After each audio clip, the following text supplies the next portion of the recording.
12 massage parlors are open for business in Trumbull County. There are not massages going on in there. 10 of them in Warren, a city with 40,000 people. We no longer want to be known as massage parlor capital of Ohio. Their ads dot the back of newspapers in Cleveland, showing scantily clad women, some of them back in town for a limited time. There are detailed reports about what transpires during these visits. Jody Messina and Jean Wallace have never been inside any of these massage parlors, but say that dozens of blogs and website posts paint a pretty clear picture. They go on, they rate each of the massage parlors in our county by women, what their specialty is, what they paid for it. Some of the posts were full of praise, others warnings. One of them had actually come down with a sexually transmitted disease and was warning other men to stay away from one particular woman. And many we just couldn't show on TV.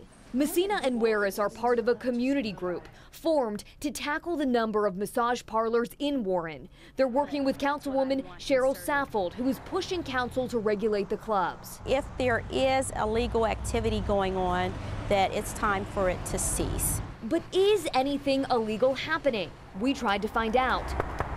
At the first parlor, the door was open, but the woman wouldn't let me past the entryway. What about on the internet blogs? People say they could pay for sex acts here. The microphone on? My microphone is on, yes.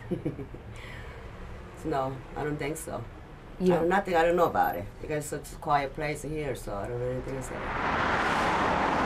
At the next spa, we got video of the building and were packing up to leave when a woman from inside approached us. I asked her if she would let us in. Will you give us a tour of your place? Oh? Yeah, will you let us inside? Why? I told her about our story. You know how guys say that they can pay for sex. Okay, just a minute, let me call my lawyer. She disappeared into a nearby business to use her phone. When she came out, she no longer wanted to talk. Ma'am, listen, we just want to ask what goes on there. Ma'am, can you just answer a couple questions for us? What goes on inside? And she's running away.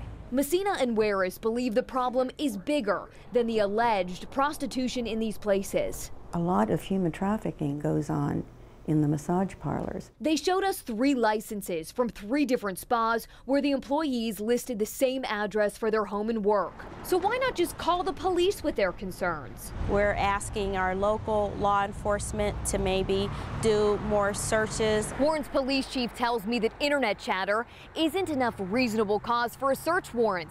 He also told me the police department's primary function is to keep the peace.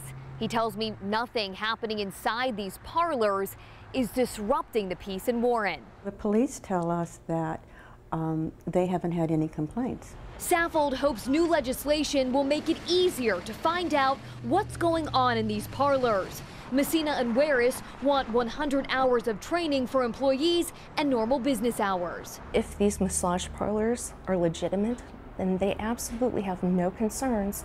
Nothing we're doing should affect them. In Warren, Kristen Severance, The Ohio News Network.